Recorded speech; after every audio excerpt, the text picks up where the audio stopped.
राजमाता जिजाऊंना पुण्यतिथीनिमित्त अभिवादन.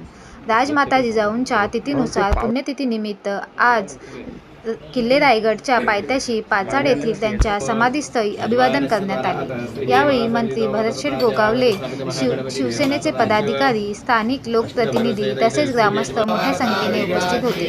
या निमित्ताने जिजाऊंच्या समाधीस्थळी फुलांची सजावट करण्यात आली होती. दिवसभर विविध उपक्रमांचे आयोजन करण्यात आले आहे.